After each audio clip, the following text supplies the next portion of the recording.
Hi guys, it's me, Letitia, the Crafty Curator.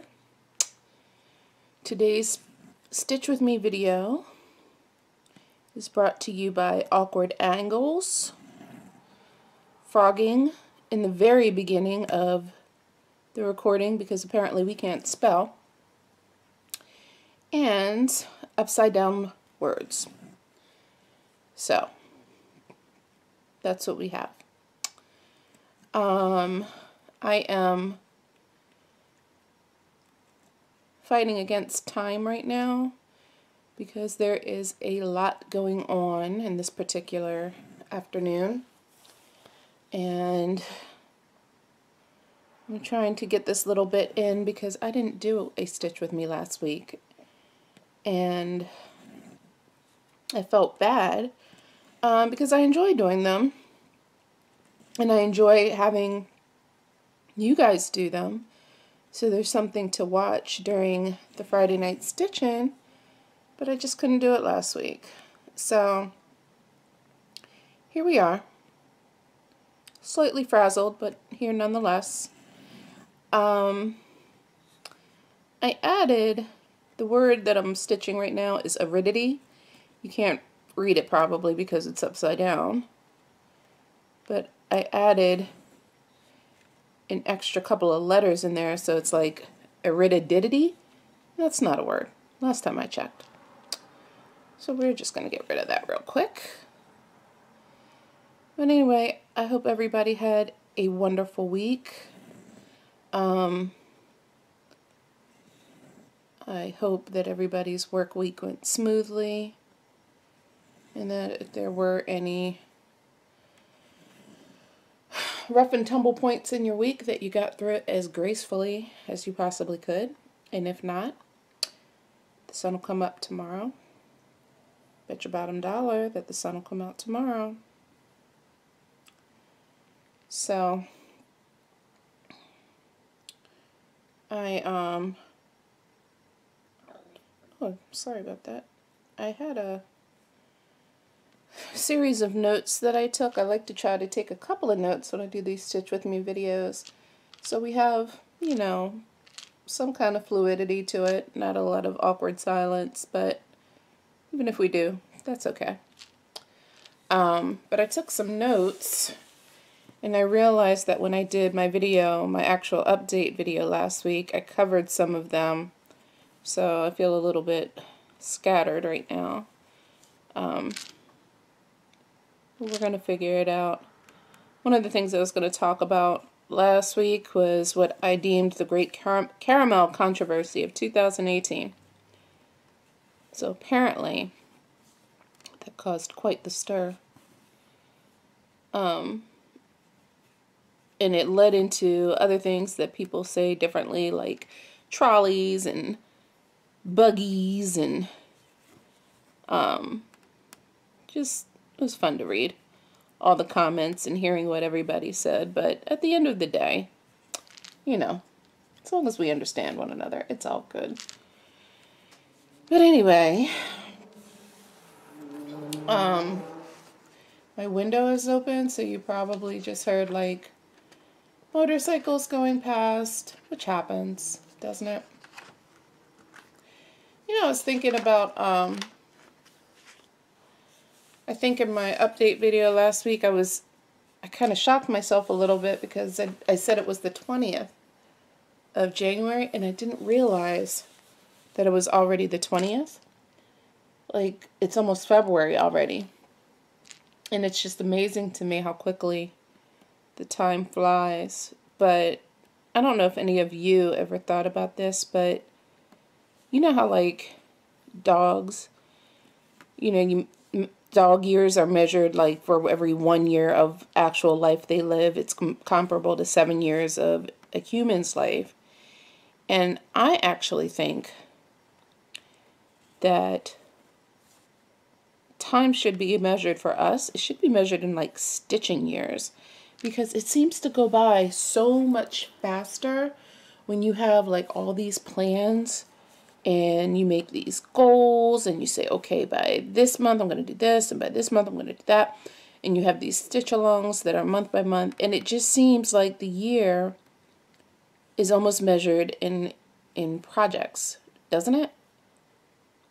I don't know. It's like we put these planners together, and planners, like, I go through this obsession. I go through this obsession every year at the beginning of the year where I want to plan everything, and I want to have a fresh, pretty planner with special pens. And I just, you know, it doesn't even have to be like a formal planner. Sometimes it's just a pretty notebook or a pretty journal, and you make all these plans and you chart everything out, and it's so much fun. And then by like March, you know, I kind of fall off the wagon, and then I'm not really tracking anything, but I still have these plans, and I'm looking at my projects, and it just seems like time is measured by the progression of my projects. And because we don't have enough time to stitch all the things, it seems like time flies by a lot quicker. So that's what I mean by time for us being measured in like stitchy years, because I don't know, it just seems to fly by when you're trying to get everything done or trying to get projects done, and it just doesn't seem like there's enough time in the day, too many projects to realistically get through them all. But anyway, I'm rambling about that. So I called the Stitching Post yesterday to check on the status of the embrace, because it's been a little while. I was like, maybe they forgot to call me, because last time I got something framed there, it was at the Met, and I didn't get the call. They might have called me. I'll say I missed the call. I won't say that I didn't get it. I missed the call. So I called them to check up on it, and they were like, yeah, it's been done. Where have you been? And so I was thinking, okay, maybe it's the same thing. So I called them yesterday, and I don't know what's going on outside. Is there an air raid? You hear that? Anyway, I called them yesterday, and they were like, no, it should be done by the beginning of next week sometime, which is fine. And I was like, okay. So the embrace is going to be a little bit longer, and I'm kind of waiting to do my next update video. Waiting until I actually get that back so I have something, you know, a little more significant to share. And the person that I am commissioning to make my project bag, Jan at Jan Stitch and Necessities, has received everything, and she says she's going to be working on that this weekend. So that's exciting. So my next update video should be chock full of exciting goodness. So as you can see, if you couldn't tell, I am still working on Desiderata. So when I finished, was it B? Yeah, when I finished Be the Elephant, and I had the snafu with my Mirabilia that I talked about in my last video. And then I had the snafu with Esther's Waves, because it was, like I said, it was like doing calculus late at night, and it's been a long time since I've been in a calculus class, so yeah, that was an epic fail, trying to do Jessica Stitches and all that late on a Sunday night.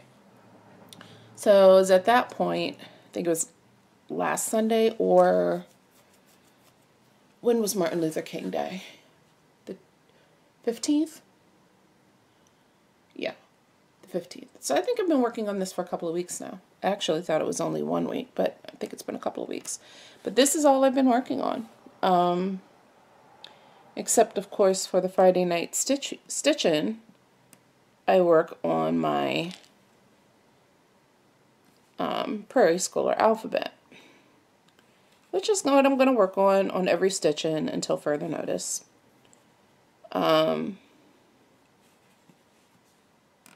We'll see how that goes. So anyway, I've been working on this, and only this since, basically I'll say since I finished Be the Elephant. And I'm not sure when it happened, but somewhere along the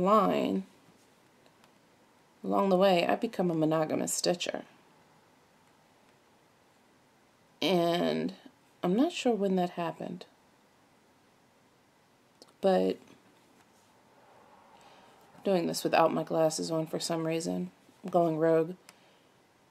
So it's taking a little bit longer to find the holes than normal. Anyway. So I don't know what's gotten into me, but I've become this monogamous stitcher.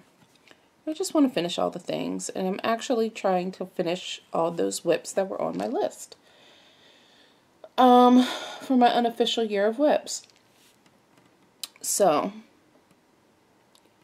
2, 3. I can almost hear somebody telling me to put my glasses on. So I'm going to. Anyway. So I'm trying to get through my unofficial year of WIPs. And when I started this, when I picked this back up, 1, 2, 3. When I picked this back up, I had to finish page 2 out of 5 pages. Now I am halfway through page 3.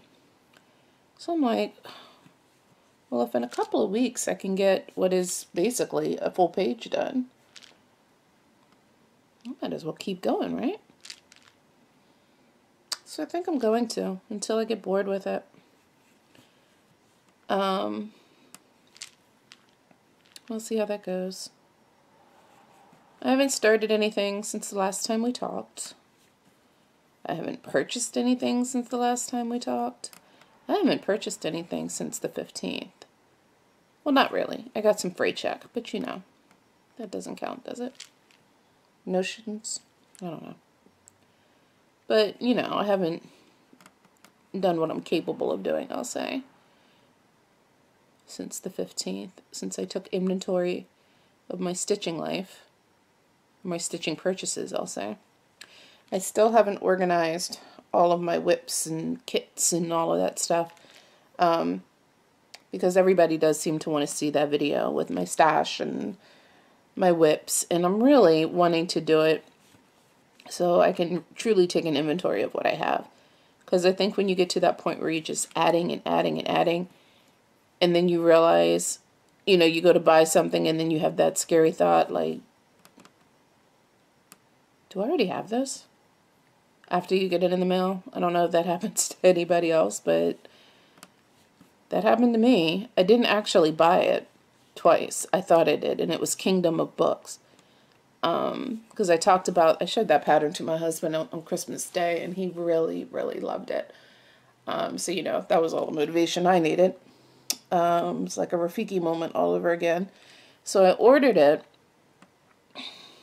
and I was waiting for it to come in, and I just got it, I think, it was this week. I want to say it was Monday or Tuesday. It was this week. I just got it. Maybe Wednesday. Within the last few days, anyway.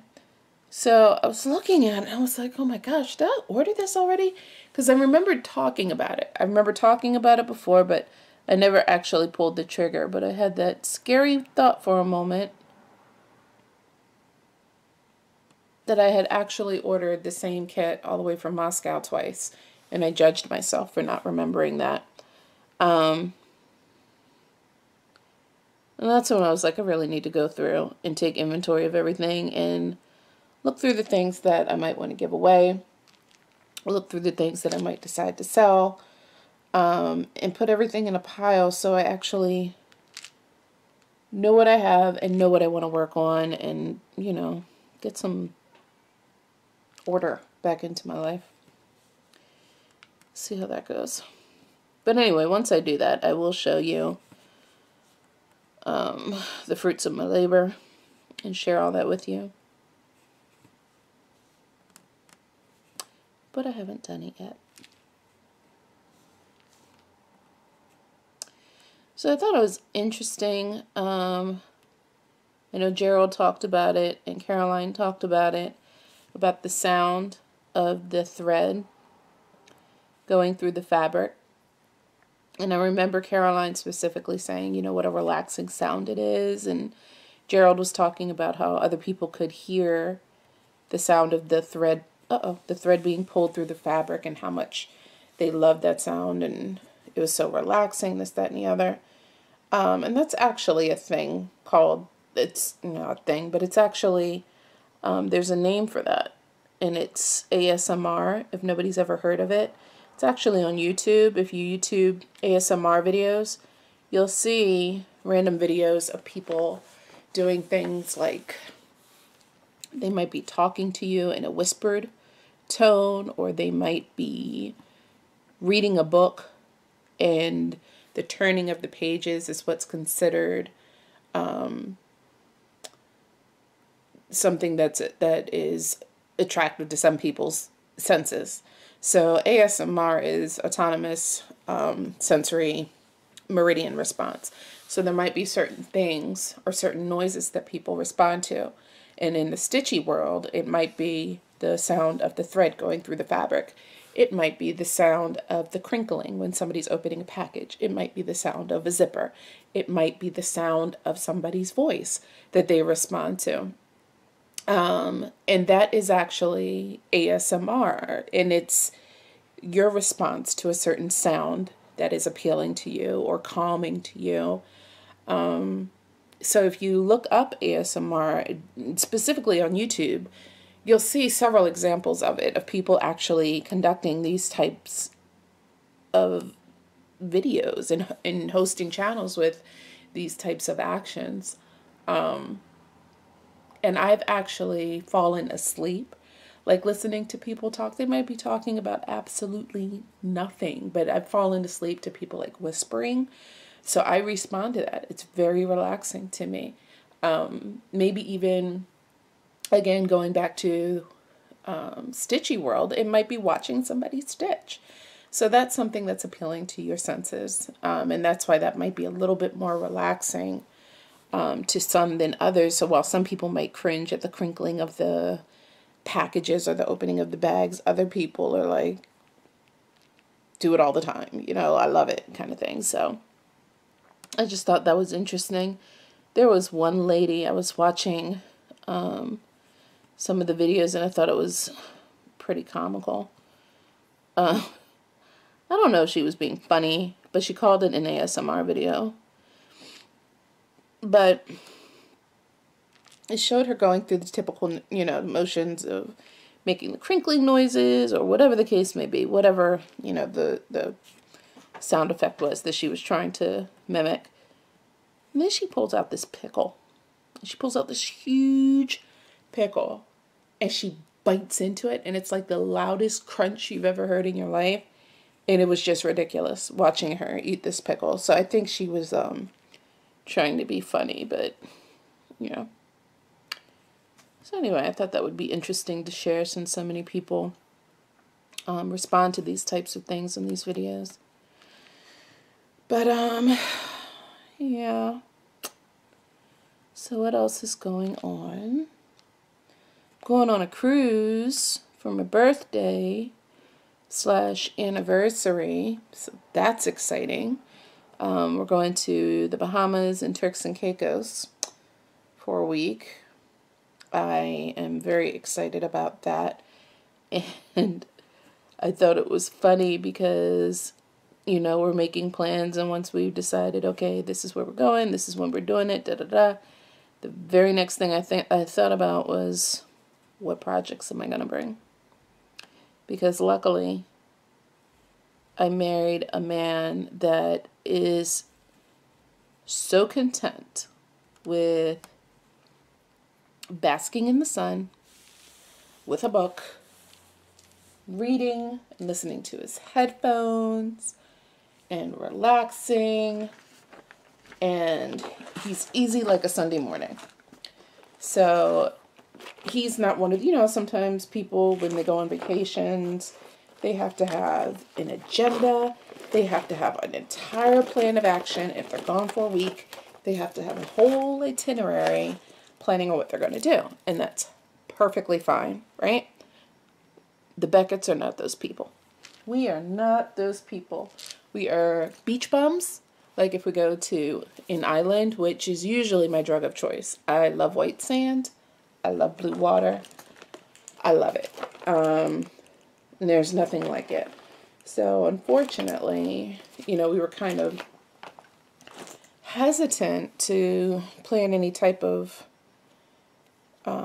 Caribbean trip, you know, because of all the damage that was done. And, you know, there's a lot of uncertainty right now. So we were like, okay, let's go on a cruise. Because they seem to have the ports together, the way they stop. And if not, we still love a cruise. You know what I mean? Like the day or two at sea, we love it. So anyway, we're not those people that need like action-packed every day, all day. So the last time we went on a cruise, we did karaoke every night. That was a big deal. I won't go into my karaoke stories, but you know, I'm all about the karaoke. So we did karaoke every single night. That was a non-negotiable item for me. And of course, because he loves me, he was there too. Now, he didn't sing this time. When we went to Jamaica, he sang, I think he sang Lou Rawls. Who sang that song? Oh, gosh. No, it wasn't Lou Rawls. It was, what's that song? There I go, there I go, there I go. That, you know that song? Da-da-da-da, da-da-da.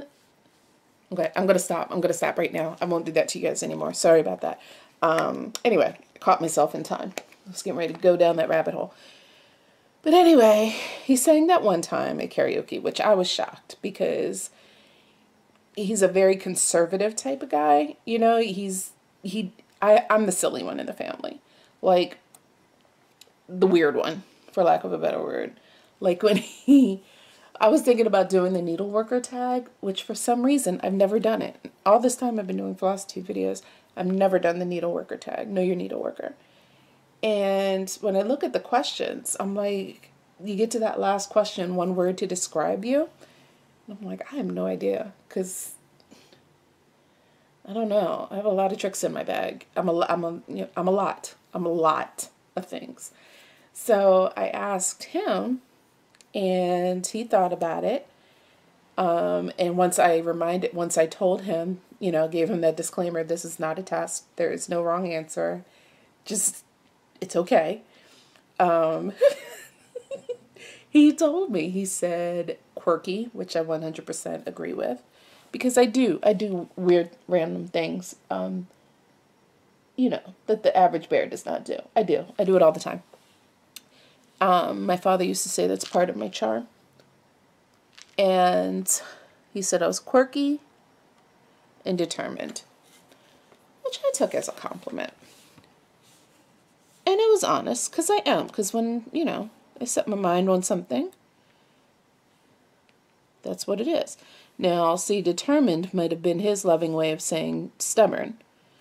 That's another thing I am. I overanalyze quite a bit. See what I just did there? He said I was determined, which is totally a compliment. And then I said he probably meant I was stubborn, which means I'm overanalyzing what he said, because this is one of the things that I do. But anyway, after all that, I forgot what I was even talking about. Oh yeah, when he got up to sing karaoke.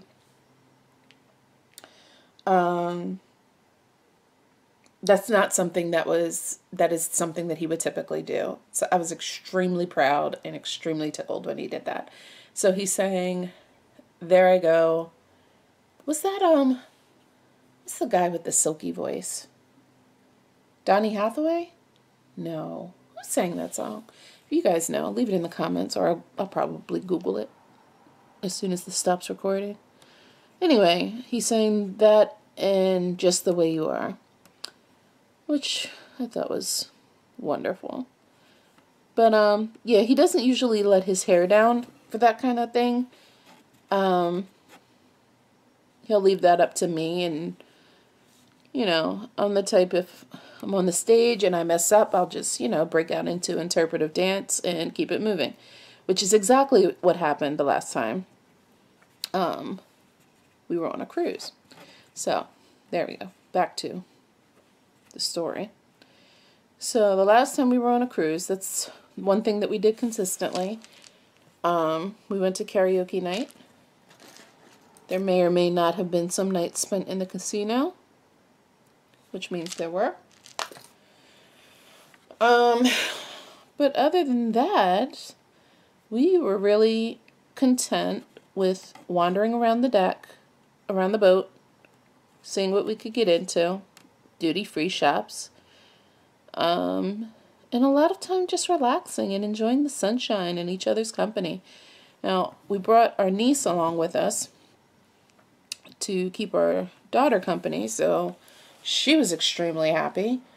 They were doing their thing, having a ball, so it was great. It was great. So, looking forward to this cruise again. Never been to Turks and Caicos. We have been to the Bahamas, but never been to Turks and Caicos, and I hear it's fabulous. So, we shall see.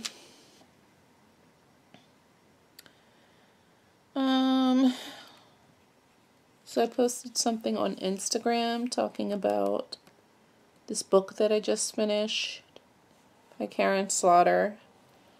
And it was really good. And I'm going to be careful with making any types of recommendations because Karin Slaughter seems to touch on some very difficult subjects that might be hard for people to read. And I said in the last time that what was that book? You guys know what it was. What was the name of that book? It wasn't Blindsided. No, it wasn't Blindsided. That's the one I just read. It was Dark. Oh my gosh, what was the name of it? It was the girl on the cover with the matchstick. Whatever. I recommended this book, and there were parts of it that were very difficult to get through, but it was a great story. It was made for a very good story. And then I finished just recently Blindsided, which is by the same author, and again, it was a very compelling story, but she touched on the same difficult subject matter. So Karin Slaughter, I guess, is one of those authors that is not afraid to go there. But she kind of sucks you in right from the first chapter. She's pretty good. So I started reading Dark Places by, is it Gillian or Gillian Flynn? She's the author of Gone Girl. And I'm kind of struggling through that one. But there seem to be a lot of rave reviews about The Woman in the Window. So I think I'm going to go ahead and get that on Audible. Because I tried to get it from Overdrive through my library, and I'm like number 352 on the waiting list, not exaggerating. So I'm just probably going to get it from Audible, but I'm counting. 1 second.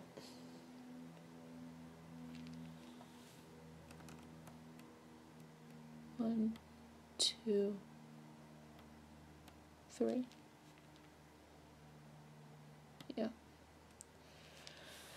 So, that's what I'm reading right now.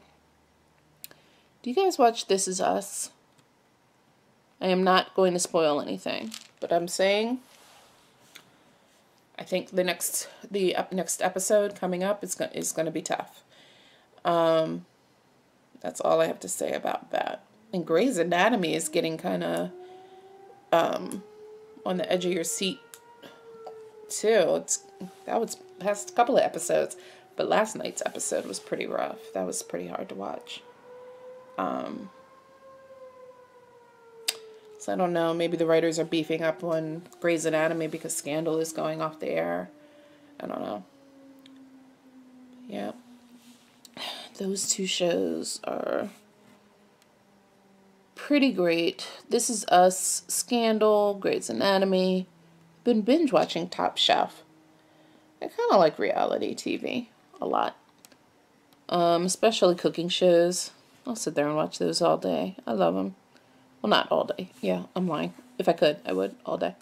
Anyway, but I've been binge watching Top Chef on Hulu. But I don't like the ones, like the cooking shows. I love cooking shows. Always have since I was a kid. I remember we used to watch, gosh, what was his name? He was like a Louisiana chef. What? He was a heavyset guy. He always wore red suspenders. The Cajun cook, the Cajun chef. I don't know, but he used to call like onion. And I used to watch him as a kid. And Julia Childs used to come on, and I watched her. But I've always loved watching cooking shows. It fascinated me, just watching people, just from scratch cook a meal, dice the onions, dice the peppers, all that stuff, and just cook it up and make this beautiful meal. I've always enjoyed watching that. Yan Can Cook. I'm telling my age now. I'm going to be 44. But yeah, all of these shows from way back when in the 80s, I used to love them. But now it seems like most of the cooking shows are competition based. And I do like them. Like, I love Top Chef, but I won't say I don't like it, but I don't usually watch shows where it gets like nasty, like Hell's Kitchen, the guy yelling at the chef. I don't watch all that. But I'll watch true crime, but I don't want to see chefs get yelled at. Find the logic in that. Yeah. But I thought I put something on the group the other day or last week about the tags that Trisha, the left-handed stitcher, she keeps track of them on her blog. So I put the link in the Friday Off the Grid group, so people that do the Stitch With Me videos, if they happen to hit a lull in what they're talking about, and start rambling, kind of like what I'm doing right now, you can go in there and pull up a couple of tags, and that kind of, gives you stuff to talk about. So I was looking through, and like I said, I've never done the Know Your Needleworker tag. I've never done it. I don't know why. I usually don't do tags, but I printed off a few of them, and I saw a tag by our very own Carolina. So I thought I would do her tag, and her tag is called the Fun Little Tag. So I glanced at the questions. I didn't really read them. So I'm going to be kind of answering these off the cuff. And because I'm a very smart person, I just covered up my pattern with the tag questions. So the first question is, how do you arrange the floss you are using on a project? 9 times out of 10, I will put my floss on bobbins. I do have the double-sided case that holds the full set of DMC. I don't have the brand new colors, but I do have a master set. And prior to having that, I would put it on bobbins, and I would have a bobbin box for each project that was on the go. Now I just work out of the master set. For my specialty flosses, I don't know. I don't quite get why people don't like to put their silks on bobbins. I do. And some of them say I think they don't like the kinks, not kinks, but the bend in the floss because of the memory. It memorizes the shape of the bobbin, and then you have that shape, that kink in your floss, that bend. I use Thread Heaven, so when I take it off the bobbin, it comes right out. So that bend is gone. Like this pattern, Desiderata, this is all done in silks, and everything is on a bobbin on a ring. I'll show you. So this is how I keep all of my flosses. They're all on the bobbin, and they're all on a ring for this particular pattern. And these are all silks. So when you take it off, it does have that kink because it takes on the shape of the bobbin. So this edge, it'll have a bend right here, but I run it through some Thread Heaven and I'm good to go. Have you attempted to dye fabric? If so, what methods did you use? If not, is there any particular method you want to try? I have attempted to dye fabric. I dyed fabric for the peacock that Emily sent me.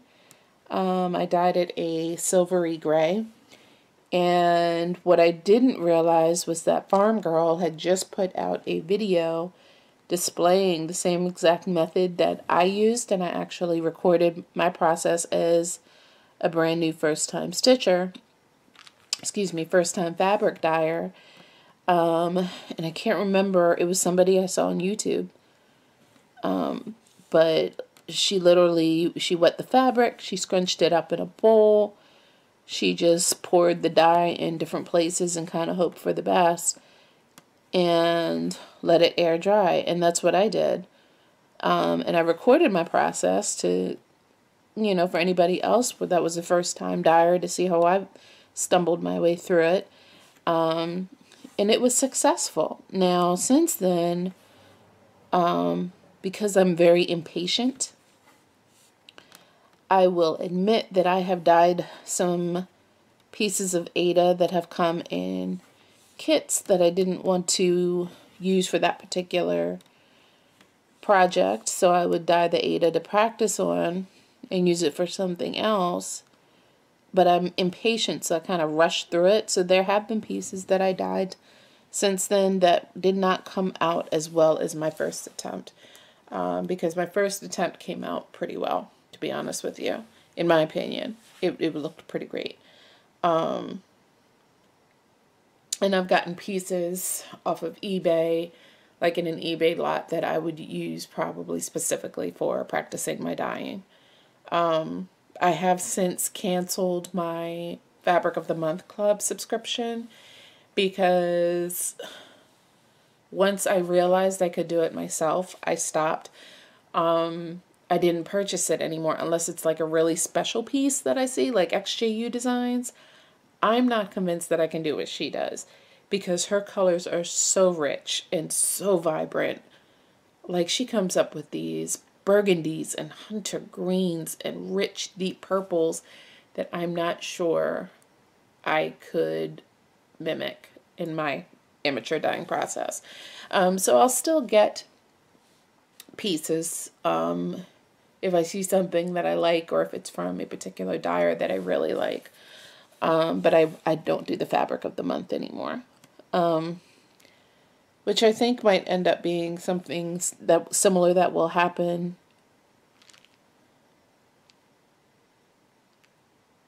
You guys see me stitching face twice?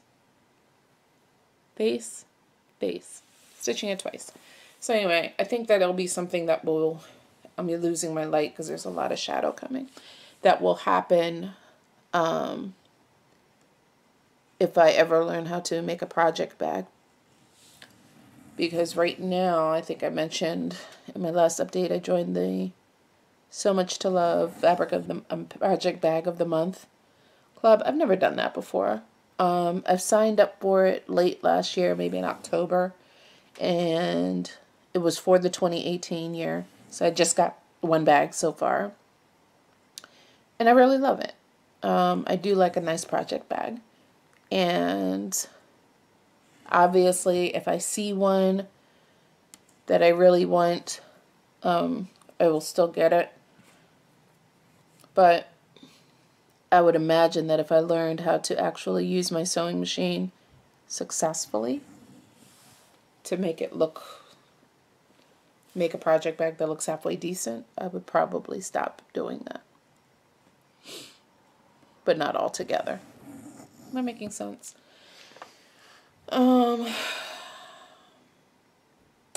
If you use a needle threader, is there any specific type you prefer? The Loran needle threader, that little metal one, the little flat one, I do like that. The ones with the little loop always tend to break on me. I don't know if it's my superhuman stitcher strength. I don't know what it is, but I always break them. But the Loran, I might lose it, but I won't break it. So that's something. If you use any type of frame to stitch, do you stitch with the fabric over the frame or in the well? Typically I stitch in the well. It makes it a lot easier to end my fabric if I'm ending it on the back. Typically I'll use the pin stitch, especially on something like this. I'll use the pin stitch, but you might see at the top here where I have run the thread underneath. But I tend to stitch in the well because it makes it easier if you have to run the thread underneath other threads, especially like in the corner of a Q-snap. It gives you more workspace. And it keeps your fabric cleaner because you're not putting the Q-snap on the top of the fabric where your design is, you're putting it on the bottom. So it tends to help with keeping your fabric a little bit cleaner. Do you start your threads in the front or the back of your projects? And what methods do you use? I do both. I'll start it in the front or I'll start it in the back, depending on how what I'm stitching with or what I'm stitching on. If it's a frame, if it's a Q-snap, if it's a hoop, depending on, like if it's a frame, typically I will start it on the front using the pin stitch, but if it's a hoop or a Q-snap, I might start it on the back, still using the pin stitch.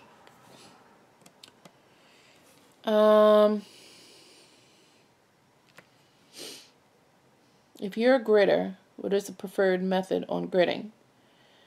I use Jennifer Apodaca's method. She used to put out videos and she had a fantastic gritting video. I don't grit as much anymore now that they're coming out with the Easy Guide and the Magic Guide and it's more easily accessible. I tend to use those types of pre-gridded fabrics. If it's something like this, I don't necessarily need to grid. I mostly do it with full coverage pieces.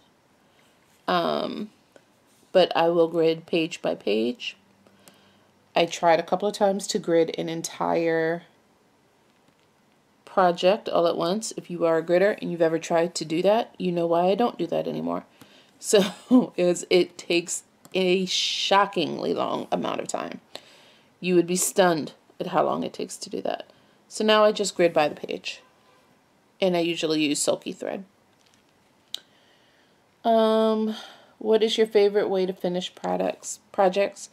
Well, when I actually finish them, I would say framing. But I'm not a consistent finisher. I might finish the project, but I don't consistently fully finish. But typically, I see myself doing framing or a pillow. Not much into wall hangings. I like a framed piece or a decorative pillow. What was your first cross-stitching milestone?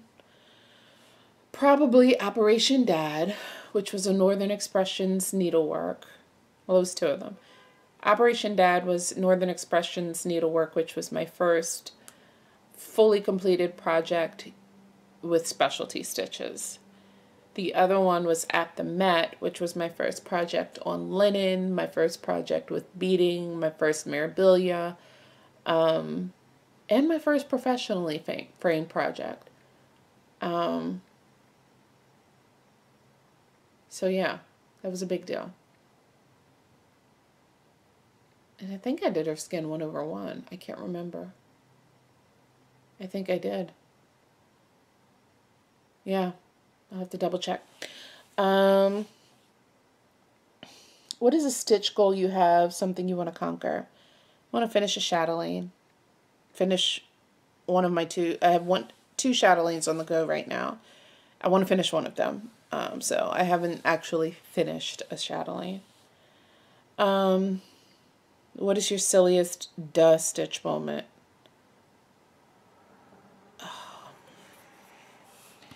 Probably when I learned about the loop method. Like, it was one of those things when I realized what it was, I couldn't believe I never knew about it or figured it out on my own. But a lot of people are like that. When they find out about it, it's like a mind-blowing moment. So I'm glad to know I wasn't the only one, but that was probably a dumb moment for me.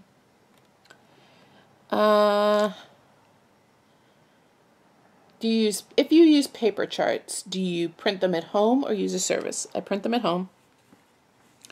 I like to purchase a chart. I prefer digital because I like keeping it that way, storing it that way, but I like to work from a paper copy. So I'll always have it stored digitally, and I put everything on Google Drive to store it, but I will work from a paper copy. I've worked from my iPad. I have an iPad and a tablet, so I've used Goodreader, I've used Easy PDF, and they work great when they work well. But if something happens and that app freezes, or something happens and you end up losing the data that you've already saved, like you have to re-highlight, and it's a pain in the butt. So to answer the question, I print at home. How do you mark your paper charts? When you use them, I use twistable color pencils. I do use highlighters, but I use them both interchangeably. I like a highlighter, but I really like the twistable colored pencils because there are less mishaps that way. And they tend to last longer. Like if I go through a whole page with a highlighter, my highlighter's pretty much shot. But with the twistable, I still have plenty of colored pencil left. And it's not as sharp as a colored pencil, so you're not going to end up puncturing your paper.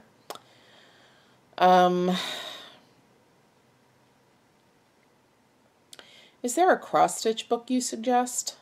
Cooler Designs.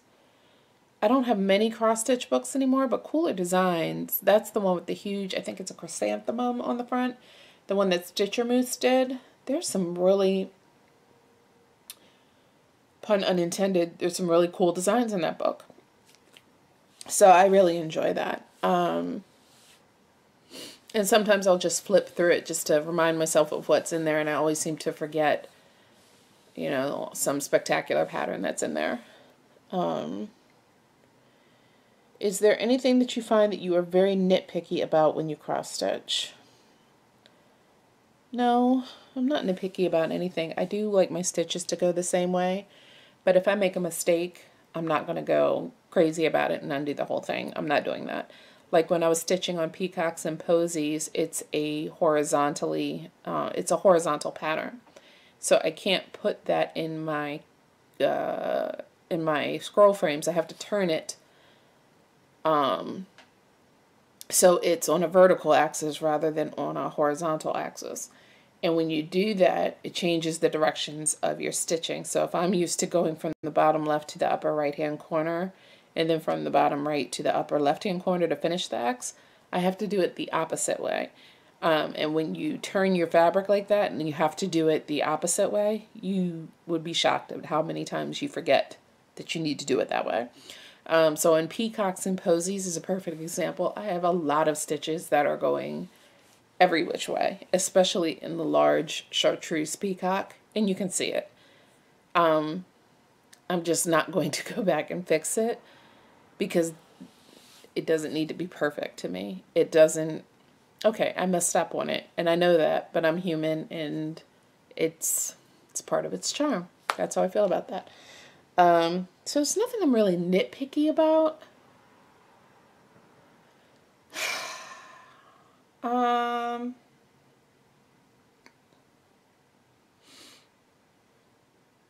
If I order fabric from like 123 Stitch, I do like my edges to be serged, and that's only because they set that expectation that they're going to serge my edges. It does bother me that if I get fabric from them at any point in time that it's not serged on the edges. It bothers me because sometimes you do it and sometimes you don't, and I just grown to expect that service. So I'm not complaining about it, but that is something that bothers me. Not to the point where I'll call them up and give them a hard time. No, but I'll roll my eyes. How about that? Favorite L&S you visited while on a trip? If you've been to one. I've been to, my in-laws live in Virginia Beach, so I go to Dying to Stitch whenever we go out there. Quiet as Kept, that is my all-time favorite L&S. Dying to Stitch, I absolutely love them. Every time we go in there, they remember us. They remember that we're coming from Maryland. They always ask, oh, how your parents doing? They don't treat Joe like he's a stranger, like he's not supposed to be there. Like, they love it when he comes in, and he always comes in with me. But they always try to talk him into getting another pattern. They make us feel very, very welcome. And unfortunately, that is not always the case. Like, he had a hard time. It's a sad story. He had an unfortunate experience. Him and my daughter went to my local LNS here, and to get me a gift certificate for Mother's Day, you know, and he wasn't treated well. And it, and that's, I'm not bashing anybody. It's a great store, but something like that, it makes it difficult to go back and give them their money, and it makes it difficult, especially when there's LNSs out there that treat you like gold and appreciate you supporting them. And we absolutely get that feeling from Dying to Stitch every single time. It's wonderful. It's absolutely wonderful. But I also understand, I don't know, I'm not justifying anything. I'm not justifying anything. If you have a customer walking in your store, you treat them like gold. You treat them well, And I never forgot that. And I still struggle with that. I really do, if I'm being honest. I struggle with that.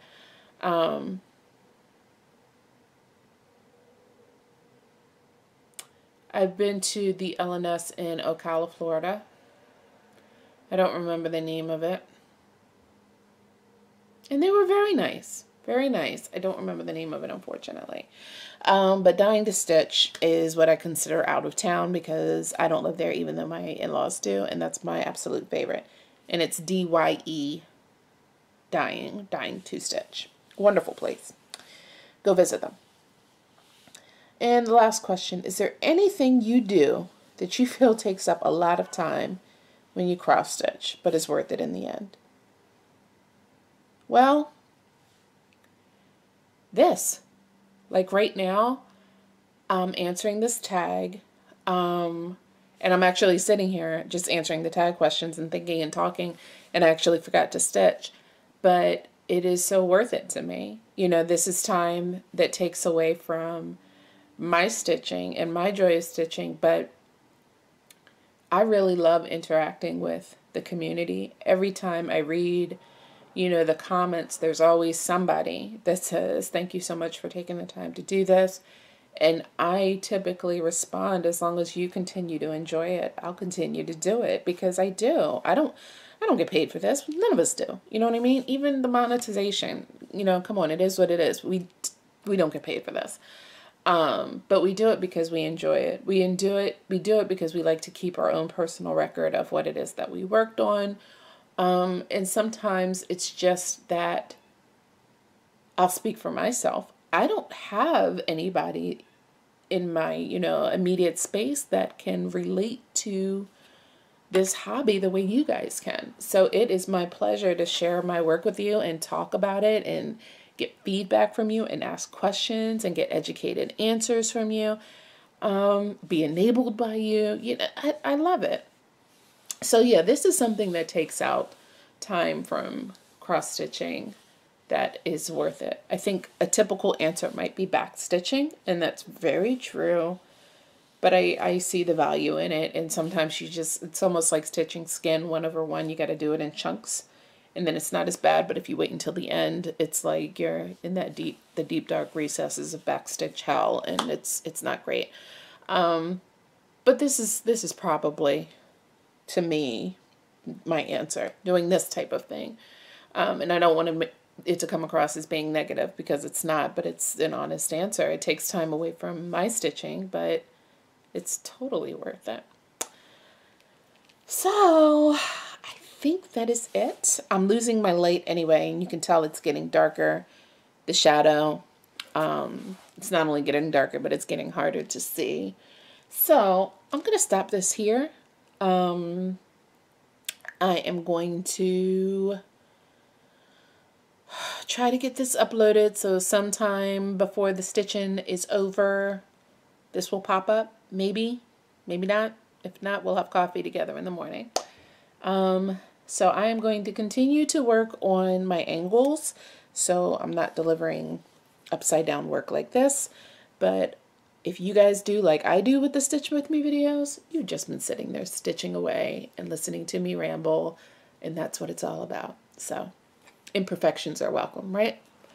So that's it for now, guys.